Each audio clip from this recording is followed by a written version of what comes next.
Bismillahirrahmanirrahim. Assalamualaikum warahmatullahi wabarakatuh. Nama saya Yura Marzaki, kelas 6A, sekolah di SD Negeri Unggulan Kuningan, Cikasur, Kabupaten Kuningan. Hari ini saya akan membawakan makalah tentang judul sejarah transportasi darat, yaitu mobil. Sebelum makalah ini terbuat, dulunya saya menyukai makalah renang karena dulunya renang menarik buat saya. Namun pada saat hari itu juga saya mulai berpikir tentang mobil karena akibat saya ngelihat banyak banget gamers yang memainkan game ini, game balapan. Karena mendengar hal itu, mungkin saya mencoba untuk mencari lebih banyak informasi mengenai mobil. Karena dulunya renang menarik, namun sekarang mobil menarik akibat banyak sekali game balap yang dibuat dengan susah payah, namun yang hanya terkena sebatas saja. Karena saat itu saya juga ingin bisa berpartisipasi juga dalam pembuatan makalah mobil. Namun pada hari itunya saya pikir makalah dalam mobil itu panjang pembuatannya, tapi saya mempelajarinya secara singkat, dan sekarang saya akan membawakan isi dari makalah ini karena waktunya inspirasi saya mengenai makalah ini dan waktunya sekarang pembahasannya. Sebagai jenis alat transportasi yang ada di dunia ini, termasuknya mobil, karena mobil merupakan alat transportasi yang berguna dan menurutku ramah lingkungan kalau di masa mendatang nanti. Karena sekarang ini semakin banyak penggunaan motor, namun pada saat itu saya melihat di tempat saya bahwa banyak sekali motor yang mengeluarkan suara berisik akibat mesin motor diubah dan dimodifikasi sesuai mereka. Namun pada mereka tidak tahu betapa tidak ramahnya lingkungan. Karena itulah mengapa saya menginginkan jalan mobil ini akibatnya, karena menurutku mobil tidak mengeluarkan banyak suara berisik. Karena setiap kali saya mendengarnya di kampung saya melihatnya kalau mobil suaranya itu agak lebih rendah daripada motor, karena motor suaranya berisik sekali. Karena di sini sekarang saya akan membahas mengenai mobil. Kata mobil diawali dari kata automobile dari bahasa Yunani yang artinya autos, artinya sendiri, dan move artinya bergerak. Mobil memang merupakan alat transportasi yang berguna bagi masyarakat. Namun pada saat itunya juga penggunaan mobil semakin banyak, namun biasanya menyebabkan kemacetan. Karena itu sekarang saya akan membawakan isinya sekarang. Tujuannya untuk bisa menjelaskan hubungan antara mobil, sejarahnya, dan inovasinya. Namun nanti di sini mungkin ada enggak jadi ya, langsung aja. Jadi sejak munculnya mobil pertama kali ditunjukkan pada tahun 1769 bersama seorang tentara Prancis berpangkat tinggi, Nicolas J. Cugnot. Dia menciptakan mobil dengan roda 3. Dan dulunya mobil ini masih sederhana dan biasanya digunakan untuk dalam medan perang. Dulunya saya mendapat informasi bahwa mobil milik Cugnot ini bisa berjalan hingga 5 km per jam saja. Namun kabarnya ada kononnya kalau mobil ini bisa mengangkat beban dari 4-5 ton. Saya masih tidak tahu 4-5 ton itu setara dengan berapa, namun intinya mobil ini walaupun masih sederhana bisa mengangkat beban 4-5 ton. Dan aku akan bahas dulu sedikit tentang Cugnot dalam usahanya menciptakan mobil. Dulu dia mempelajari dari sebuah keledai gerobak yang berjalan dengan menggunakan kekuatan kuda. Lalu dia penasaran apakah bisa menggerakkan dirinya sendiri. Karena itu dia mencoba untuk membuat mobil ini, dan dia menerima bantuan dari seorang bangsawan, tapi terus menerus gagal karena mesin uapnya sering mengalami kecelakaan. Karena alasan dia mengalami kecelakaan karena dia tidak memasang rem di mobilnya, makanya kenapa terus mengalami kecelakaan. Lalu pada saat mobil dia sudah sukses akhirnya orang di Eropa mulai mempelajari tentang mobil mesin uap. Lalu pada akhir abad ke-19 banyak sekali insinyur yang tertarik dengan penemuan Cugnot, dan banyak dayuman yang mencoba untuk mengikuti jalannya dalam inovasi mobil. Semakin bertambah mobil saja. Dan pada hari itu juga mobil bensin pun mulai bermunculan. Namun pada tahun 1888, sejak ditemukannya mobil bensin, sudah ditunjukkan oleh bangsa kebangsaan Jerman bernama Karl Benz.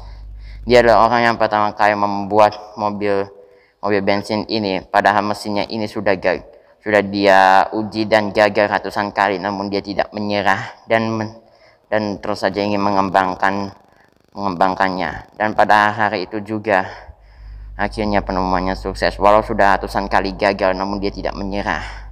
Dan saat mobilnya sukses, orang-orang mulai melihat karyanya ini dan mereka berpikir kalau karyanya ini seperti keledai monster. Kenapa? Karena suara dari ban yang dia gunakan itu adalah ban yang dilapisi sedikit besi, atau mungkin memang kalau dia berlapis kayu mungkin aja. Karena suaranya mirip keledai, akhirnya Sapam pun memerintahkan Benz untuk membatasi kecepatan mobilnya sampai 6 km per jam saja. Walau usahanya membawa keberhasilan, namun hanya membawa kekerasan bagi warga-warga yang melihat karyanya ini. Akhirnya seorang bangsawan yang bernama Gottlieb Daimler pun membantu Benz dalam berkarya membuat mobil bensin ini. Mobil Benz beroda 3, sedangkan Daimler pun beroda 4. Karena akhirnya sejak ditemukannya mobil bensin ini, akhirnya Benz dan Daimler pun dianggap sebagai bapak mobil, karena mereka yang pertama kalinya menemukan sejak munculnya mobil. Lalu inovasi mobil. Sekarang ini memang sudah beragam sekali teknologi mobil yang dikembangkan sampai sekarang ini. Saat saya pertama kalinya mengendarai mobil, saya masih tidak mengerti dengan semua inovasinya dan bahkan seluruh isinya. Namun sekarang ini ada beberapa teknologi yang kemungkinan besar digunakan dalam kehidupan kita sehari-hari. Ada salah satunya dan ada dayanya yang tidak. Yang pertama adalah electromagnetic parking sensor. Teknologi ini mungkin digunakan saat kita mau parkir atau mau apalah.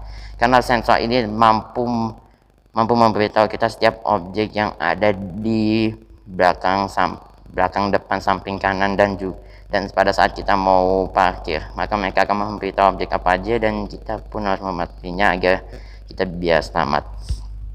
Yang selanjutnya adalah onboard diagnosis. Ini adalah sistem di mana terletak komputer pada mobil. Teknologi ini mampu membaca setiap masalah atau problem yang dialami oleh mobil, dan kita bisa dengan mudah mencari tahu kerusakan apa saja. Misalnya ini goresan, maka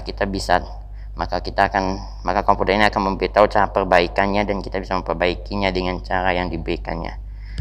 Yang selanjutnya adalah connected car. Tapi mohon maaf ya, untuk connected car saya masih tidak mengerti ini maksudnya apa, karena saya pelajari dengan benar-benar namun saya masih tidak mengerti. Mungkin ini ada hubungannya dengan koneksi internet yang kita gunakan sehari-hari. Namun untuk connected car saya masih tidak mengerti. Jadi kita lanjut ke navigasi GPS atau biasanya Global Positioning System.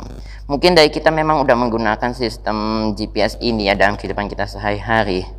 Namun pada intinya mungkin ada yang tidak tahu tentang teknologi ini pada awalnya.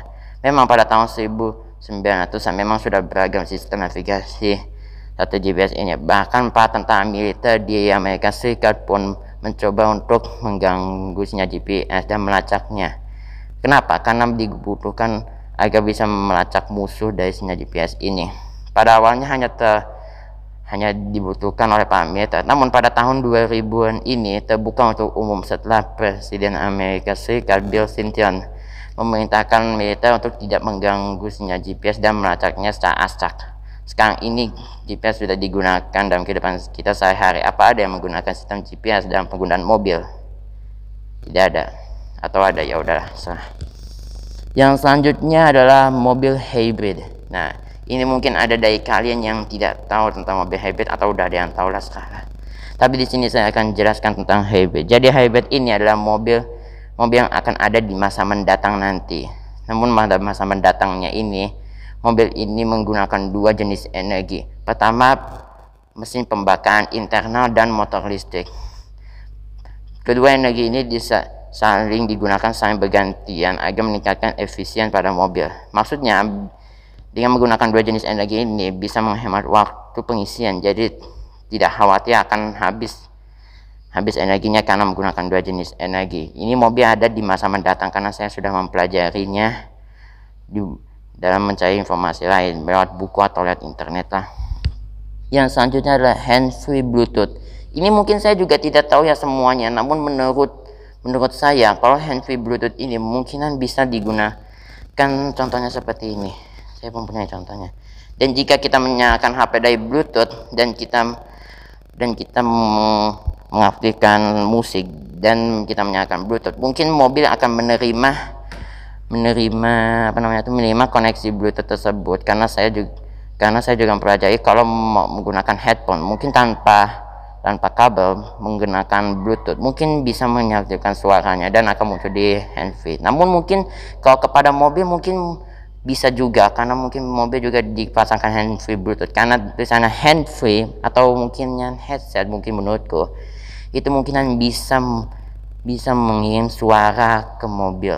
Jika kita menyalakan musik seperti ini, maka yang suaranya timbulnya itu akan ada di mobil, bukan di HP. Oke, lanjut. Reversing kamera atau kamera mundur. Ini adalah teknologi di mana di layar mobil akan ditampilkan sebuah kamera mundur. Ini biasa digunakan untuk parking. Walaupun kalau yang sudah punya teknologi bernama electromagnetic parking sensor yang sudah kita bahas tadi, mungkin bagi yang tidak punya reversing camera ini juga bisa digunakan. Saya pernah melihat saudara saya menggunakan teknologi ini, namun pada saat itu saya menanyakannya kepada ayah saya dan ternyata tidak menggunakannya. Namun menurutku ini bisa dipanggil juga karena terbukti, mau apa lagi kalau bukan reversing camera mundur untuk parking. Kalau bukan, lanjut. Automatic parking. Mungkin ini saya juga tidak tahu ya ini maksudnya apa, karena saya pelajarin fungsinya itu untuk membantu pengemudi parking paralel. Saya masih tidak mengerti, mohon maaf. Jadi saya akan lanjutkan langsung. Yang selanjutnya adalah drive assist feature atau fitur tambahan. Jadi memang sekarang ini ada beberapa fitur yang tidak mungkin dikenali banyak orang, namun sini saya akan jelaskan. Pertama, lane detour warning atau kita panggil singkatannya LDW aja deh. Jadi sistem ini digunakan untuk membantu kita melacak objek apa saja yang ada di sekitar mobil kita itu saat kita berjalan. Tadi automatic parking sensor itu hanya digunakan untuk untuk parking doang. Namun LDW ini digunakan saat kita berjalan. Bentuknya seperti radar kecil yang digunakan di kaca spion. Mungkin dari kita udah mengetahuinya lah ya. Apa ada yang pernah melihat lampu kecil di spion? Itu mungkin udah jadi biasa ya. Namun sebenarnya itu mempunyai teknologi di dalamnya, yaitu lane detour warning. Ini mungkin membuat kita untuk bisa mengetahui objek apa saja tadi yang ada di sekitar kita saat kita sedang berjalan, atau saat kita lalai atau sesuatu terjadinya mabuk atau apa. Ini teknologi ini mampu mengingatkan kita tentang objek yang akan berhati-hati dalam mobil. Jadi misalnya ini mobil kita dan ini mobil lain, saat kita lalai mereka akan memberikan alarm dan jika kita melihatnya mereka suruh kita untuk berdiam karena nantinya takut menabrak mobil lainnya. Yang selanjutnya adalah blind spot warning. Blind spot ada istilahnya, yaitu adalah sudut titik buta. Karena teknologi hanya digunakan bagi kita yang mengalami blind spot. Biasanya istilah ini dikabarkan dalam bahasa Inggris yang artinya area no zone. Teknologi ini biasanya digunakan bagi kita yang mengendarai mobil saat kita berpikir ada objek yang berada di belakang kita. Karena mungkinnya saya sering melihat di setiap film-film yang ada hubungannya dengan mobil. Saat saya melihat di film-film ini, banyak sekali kecelakaan yang terjadi. Seperti kita saat sedang parking, tiba-tiba ada mobil yang lewat seperti ini. Itu sepertinya itu mungkin menjadi blind spot warning atau titik buta kita. Jadi untuk apa guna teknologi ini? Hanya untuk membantu pengendara yang mengalami blind spot dan sedikit info. Padahal blind spot nggak bisa dialami hanya untuk pengendara mobil. Pengendara motor juga bisa mengalami blind spot ini, sehingga tidak tahu objek apa saja yang ada di belakang kita saat kita mengalami blind spot ini. Dan mungkin hanya itu info yang saya dapat. Dan yang selanjutnya adalah cross traffic alert. ini mungkin sama seperti Lady Petrol Warning ini.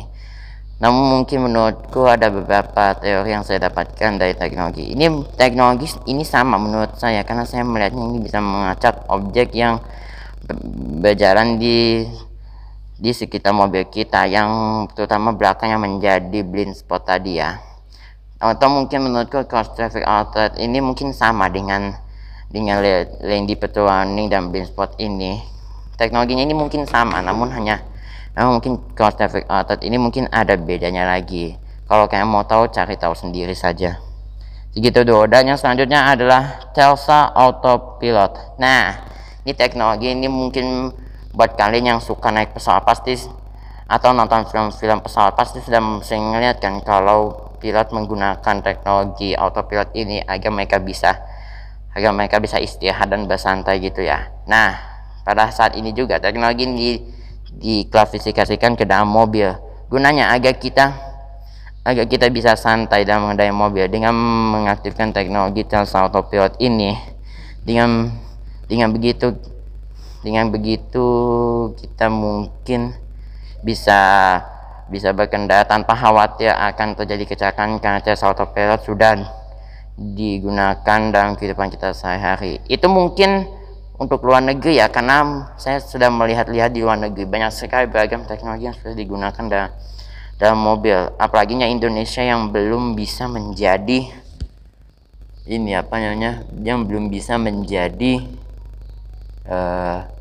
menjadi negara yang penuh teknologinya, karena di Indonesia saya melihat tidak ada penggunaan teknologi ini. Yang saya hanya lihat mungkin hanya penggunaan GPS saja yang pernah ada yang kita bahas tadi, dan sekarang mungkin itu saja yang saya punya. Dan kedepannya nanti akan dikembangkan lagi lebih banyak, yaitu adalah self driving cars, gesture control, dan juga wireless device ya, biometric system mungkin ya. Oke, jadi untuk teknologi ke depan ini akan dikembangkan nanti ya untuk masa mendatang nanti.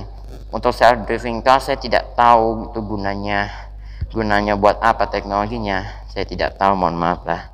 Dan untuk biometric system dan gesture control saya juga tahu. Oke, untuk teknologi gesture mungkin dari kan ada yang benar-benar tidak tahu. Menurutku Indonesia sudah menggunakan teknologi ini atau belum ya, saya masih tidak mengerti. Namun ada beberapa teori yang saya dapatkan dengan teknologi gesture control ini.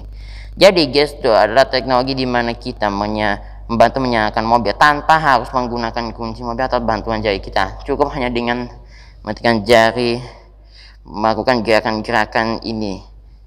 Jadi untuk apa? Di dalam mobil terdapat sensor-sensor yang akan menganalisis pergerakan tangan kita, sehingga mobil bisa diaktifkan secara mudah. Misalnya kita menyalakannya seperti ini, maka mobil akan menganalisisnya dan akan menyalakan mobil secara otomatis ya, untuk gesture control ini. Dan untuk bergerak bagaimana, mungkin saya tidak punya banyak info soal itu, mungkin kalian bisa cari sendiri. Untuk biometric system, mungkin biometrik udah ada yang tahu ya tentang biometrik. Yang pernah kalian dengar pasti sidik jari yang pernah digunakannya, tidak pernah yang lain, karena sidik jari mungkin pernah digunakan, yang sering digunakan dalam kehidupan sehari-hari, apalagi untuk menyalakan membuka gembok HP ya, seperti ini. Mungkin ada yang menggunakan sistem biometrik atau tidak, atau ada aplikasinya. Oke, sudah. Dan sebelum berterima kasih, saya ingin memberitahu apa tujuannya dibuat transportasi ini. Gunanya untuk bisa membantu kehidupan kita sehari-hari. Misalnya yang punya pekerjaan seperti pengantaran atau apa, maka mobil yang digunakan adalah mobil pick up atau mobil yang memiliki bak besar di belakangnya, dan begitu membawa barang-barang jadi lebih mudah daripada pakai motor repot-repot. Mending pakai mobil, kata aku mah.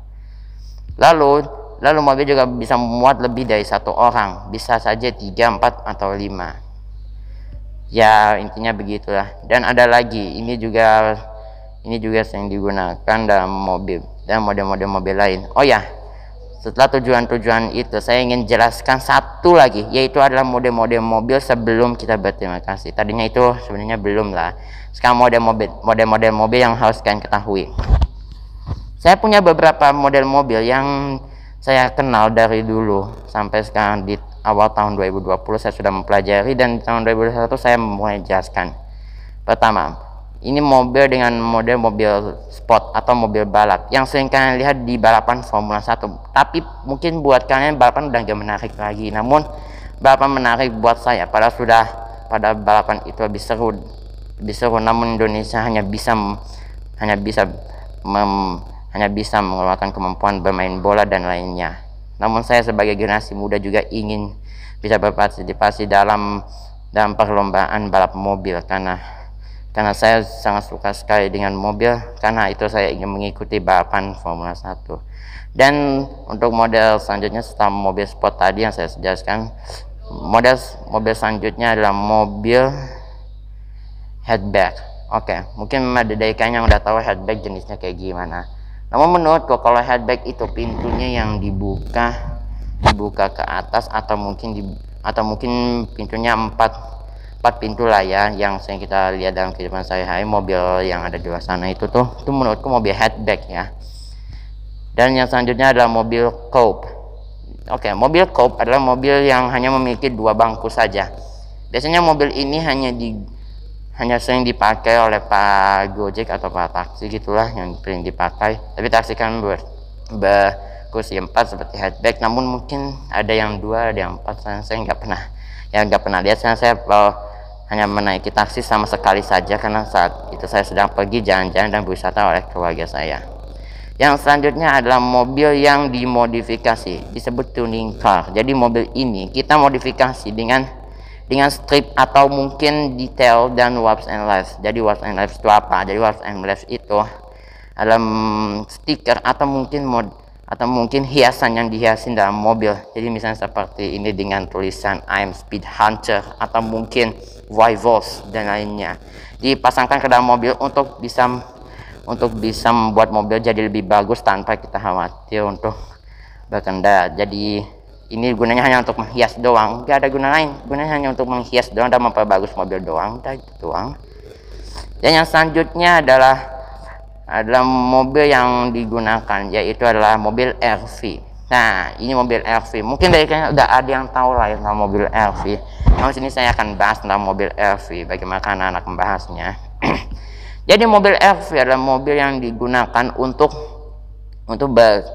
berkendara sekeluarga. Jadi mobil RV, mobilnya cukup besar dan muat banyak barang, bisa menampung lebih dari 6 atau lebih dari 8 orang, dan muat barang pun juga banyak. SUV juga ada, dan SUV dan RV menjadi mobil yang paling digunakan dalam kehidupan sehari-hari. Namun mungkin banyak dari kalian yang tidak mempunyai mobil RV, yang hanya punya SUV aja yang pernah dengar.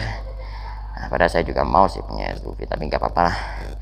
Yang selanjutnya adalah mobil pick up. Ini yang tadi kita bahas tadi itu ya, mobil yang mempunyai bak di belakangnya.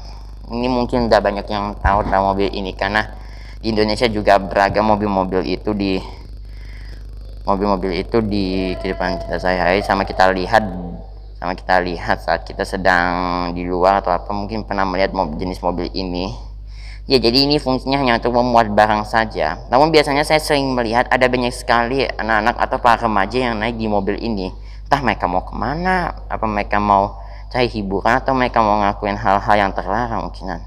Namun intinya mobil ini digunakan untuk memuat banyak barang, ataupun mungkin seperti bunda mama saya itu yang kerjanya membuat kue, mungkin kesusahan mungkinnya untuk mengangkut pesanan sebanyak mungkin. Snack box itu yang paling diraguin tuh, karena biasanya sering minta bantuan ojek atau Grab dan lain-lainnya lah untuk ini, karena bunda sama ayah ngejual mobil demi toko mereka. Oke, lanjut. Yang selanjutnya adalah mobil convertible. Nah, ini mobil convertible yang kalian udah tahu lah, julukannya open car. Jadi mobil yang atapnya bisa dibuka. Oke, mungkin ada dari kalian yang pernah dengar tentang mobil ini atau enggak. Kalau kalian nggak pernah dengar, serah kalian lah. Mobil ini biasanya digunakan oleh para orang biasa lah ya, dan biasanya jika banyak orang yang mengendarai mobil ini, mereka akan menatapnya secara iri atau tidak iri, bilang bos. Oke, itu juga kan anak-anak kecil lah. Oke, jadi mobil ini adik saya pernah menceritakan kepada saya kalau dia itu pernah melihat mobil ini. Dan oh ya, untuk itu saya juga pernah mendengar tentang mobil ini karena saat itu saya sedang berwisata bersama teman-teman saya, entah kemana gitu. Mungkin bagi yang sedesa mungkin ya, desa saya, desa Jaksana, menggunakan mobil convertible ini. Yang selanjutnya adalah truk. Nah, ini truk yang digunakan, truk pengangkut sampah atau enggak mobil lainnya. Jadi truk memang digunakan, jadi tujuannya itu sama seperti mobil pick up, tapi bedanya mobil ini digunakan untuk ini ya. Sebenarnya sih ada beberapa jenisnya ya. Truk itu aku dengar tuh hanya ada truk pengangkut sampah dan dump truck pengangkut tanah. Namun saya tidak pernah dengar tentang dump truck pengangkut tanah. Mungkin ada kayaknya yang pernah dengar. Kalau kayaknya ada yang pernah dengar, udah biarin lah. Terus kayaknya mau melihat jenis mobil apa saja. Oke, yang selanjutnya adalah mobil sedan. Nah, jenis sedannya ini yang sering digunakan taksi untuk mengantar penumpangnya kemana saja. Jadi model yang dia digunakan itu adalah sedan ya. Jadi hatchback dan sedan itu beda. Saya masih tidak bisa ngejelasinnya karena saya belum dapat info yang cukup sekarang. Jadi saya hanya ngebahas tentang sedikit saja tentang sedan. Dan yang selanjutnya adalah mobil wagon. Nah, mobil wagon ini mobilnya ini cukup panjang ya, bagasinya aja pun cukup panjang. Biasanya banyak orang luar negeri yang menggunakan mobil ini untuk menjadi pengganti dari mobil pick up, karena mobil ini juga bisa mengangkut banyak barang karena berkat bagasinya yang gede bisa membawa banyak barang juga. Selanjutnya adalah minibus. Nah, ini minibus nih yang sering digunakan di sekolah saya, karena di sekolah saya itu ada banyak sekali jemputan yang digunakan untuk mengantar anak-anak pulang. Itu termasuk juga mobil minibus ya, karena yang membuka pintunya ke sebelah itu sebutannya minibus. Dan yang selanjutnya adalah, yang tidak terakhir adalah mobil. Saya pikir tadi saya dapat tadi idenya, saya tidak lupa ya Allah. Saya lupa tadi saya mendapatkan satu ide lagi tentang mobil ya. Jadi mungkin sampai sini dulu penjelasan tentang mobil ini. Semoga bermanfaat bagi kalian semua dan terima kasih telah menyaksikan video ini. Oke, jadi untuk yang mau mencari tahu lebih banyak lagi tentang mobil, bisa cari di sumber-sumber lain dari Google. Padahal saya juga tahu cara kerja mobil, namun mungkin panjang penjelasannya karena harus mengenal beberapa bahan-bahan yang digunakan dalam mesin mobil. Jadi sekian dari Yura Marzaki. Terima kasih atas semuanya. Wassalamualaikum warahmatullahi wabarakatuh.